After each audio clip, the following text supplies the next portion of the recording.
और आगे बढ़ते हुए रुक कर लेते हैं एक और बड़ी खबर का। आपको बता दें कि राजस्थान में कांग्रेस को बड़ा झटका लगा है। पूर्व केंद्रीय मंत्री सुभाष महरिया का कांग्रेस से इस्तीफा हो गया है और आज सुभाष महरिया बीजेपी में शामिल होंगे। सचिन पायलट के करीबी है सुभाष महरिया और ये विधानसभा चुनाव से पहले इस तरह का इस्तीफा सुभाष महरिया का कांग्रेस के लिए एक बड़ा झटका साबित होता है। बड़ी और अहम खबर आपको बता रहे हैं, जहां पर राजस्थान में कांग्रेस को बड़ा झटका लगा है।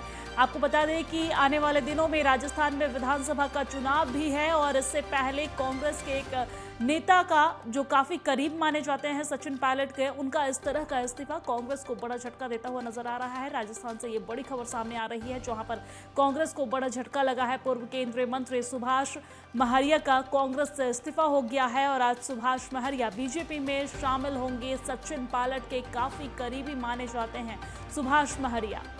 बड़ी और अहम खबर आपको बता रहे हैं और एक बार फिर से हमारे वरिष्ठ संवाददाता राजकुमार चौधरी हमारे साथ जुड़ गए हैं। राजकुमार, आने वाले दिनों में राजस्थान में विधानसभा का चुनाव है, जहां कांग्रेस में आपसी पार्टी में जो आपसी सामंजस्य है वो नहीं देखने को मिलती है। इसी बीच ये खबर भी आ रही है कि पूर्व केंद्रीय मंत्री सुभाष महरिया ने कांग्रेस से इस्तीफा दे दिया है और बीजेपी का आज शपथ लेंगे। ये बहुत महत्वपूर्ण खबर है राजस्थान के लिए जी। और इस पे कहीं ना कहीं कांग्रेस को मंथन चिंतन मनन करने की आवश्यकता है। जिस तरीके से वहाँ के मुख्यमंत्री और उप मुख्यमंत्री आमने सामने डटे हुए हैं और एक पदयात्रा और तमाम तरह के आरोप और प्रत्यारोपों का जो दौर चल रहा है, लेकिन मैं बात करूंगा ये सुभाष महरिया जो पूर्व ग्रामीण विकास उपभोक्ता मामलों के खाद्य और सार्वजनिक वितरण राज्य मंत्री भारत सरकार रहे हैं, इनका जो इस्तीफा है उस इस्तीफे की कॉपी मेरे पास है। अगर उसकी भाषा को हम लोग समझने का प्रयास करें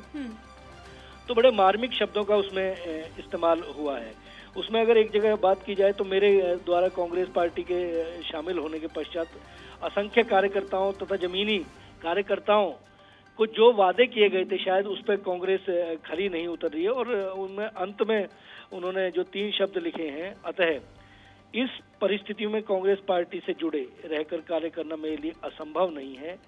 मैं भारतीय राष्ट्रीय कांग्रेस पार्टी से त्यागपत्र दे रहा हूं। ये शब्द अपने आप में राजनीतिक, क्योंकि जब हम कहीं पॉलिटिक्स करते हैं और राजनीतिक कार्यकर्ता के तौर पर अपने राजनीतिक कैरियर की शुरुआत करते हैं और जब किसी पार्टी को छोड़ना हो तो क्योंकि पार्टी एक माँ की तरह होती है, लेकिन कांग्रेस में जिस तरीके से ये हालात और परिस्थितियां बनी हुई हैं उनमें एक बात जरूर तय करनी होगी कि वहाँ का कार्यकर्ता मायूस है और आला कमान को कोई ना कोई निर्देश एक तरफ लेना चाहिए। और महरिया ने अपने जो बयान है, अपना जो ये इस्तीफा है, उस इस्तीफा जो मल्लिकार्जुन खड़गे को प्रेक्षित उन्होंने किया है, संबोधित किया है और उसमें उन शब्दों का इस्तेमाल किया है कि शायद ऐसी परिस्थिति में कांग्रेस आला कमान ने कोई समीक्षा नहीं की है। चुनाव सर पर थे, विधानसभा के चुनाव लड़े और उसमें प्रदेश अध्यक्ष की उस समय जो सचिन पायलट थे वो प्रदेश अध्यक्ष का कार्यभार देख रहे थे, उनकी अगुवाई में चुनाव लड़ा गया, लेकिन गहलोत को मुख्यमंत्री की ताजपोशी हुई। ये एक इंटरनल मामला होता है, लेकिन उसके बावजूद कोई समीक्षा नहीं हुई है और इसकी समीक्षा ना होना पार्टी के कार्यकर्ताओं को कहीं ना कहीं कचोटता है और ये पहला जो इस्तीफा हुआ है ये बहुत महत्वपूर्ण इसको राजनीति के दौर पर माना जाना चाहिए और देखना बड़ा दिलचस्प होगा कि इस तरीके से अब ये एक रास्ता जो है, ये एक रास्ता कहीं ना कहीं दिव्या खुल गया है और कांग्रेस में जो असंतुष्ट कार्यकर्ता बैठे हैं उन्हें अब देखना दिलचस्प होगा कि वो क्या निर्णय लेते हैं।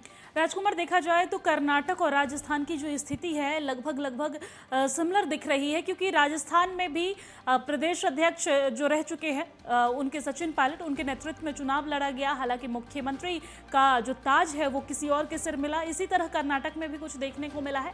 हालांकि सुभाष महरिया जो है वो बीजेपी में शामिल हो गए हैं। बीजेपी को चुनाव से पहले सुभाष महरिया का बीजेपी में शामिल होना कितना फायदा पहुंचा सकता है और किस तरीके से? देखिए, अगर हम 2 दशक पीछे की बात करें दिव्या, तो राजनीति जो थी वो भावनाओं पे आधारित होती थी और भावनाओं का खेल होता था। अगर किसी के मर्म को समझना हो, क्योंकि पॉलिटिकल चीजें होती हैं, एक अंतिम पायदान पर खड़े हुए आदमी के कहीं ना कहीं दर्द को महसूस करके और राजनीति में आगे बढ़ना होता है। लेकिन ये जो हालात और परिस्थितियां इस समय हैं, क्योंकि बहुत तेजी से चीजें बढ़ी हैं, बहुत तेजी से चीजें चेंज हुई हैं और जिस तरीके से आपका जो मूल सवाल है कि कर्नाटक और उत्तर राजस्थान की जो परिस्थितियां हैं, दोनों परिस्थितियां बिल्कुल सेम लगती हुई नजर आ रही हैं, क्योंकि डीके शिव कुमार की अगवानी में चुनाव लड़ा गया, लेकिन क्योंकि बहुत सारी परिस्थितियां ऐसी होती हैं कि राजनीति में कई बार गला दबाकर भी चीजें लेनी पड़ती हैं, फैसले जो लिए जाते हैं बहुत अहम लिए जाते हैं। लेकिन जिस तरीके से मुखर होकर उप मुख्यमंत्री, मतलब अगर उत्तर प्रदेश राजस्थान के अगर मसले को देखा जाए तो राजस्थान और कर्नाटक में बहुत समानता नहीं है। अगर बात करी जाए तो राजेश पायलट ठीक है राजकुमार जी, ठीक है, काफी फायदा पहुंचाएगा बीजेपी को, क्योंकि विधानसभा का चुनाव नजदीक है और उससे पहले सुभाष महारिया का बीजेपी में शामिल होना कहीं ना कहीं कांग्रेस पार्टी को एक बड़ा झटका देता नजर आ रहा है और इससे सीधा फायदा बीजेपी को मिलता दिख रहा है।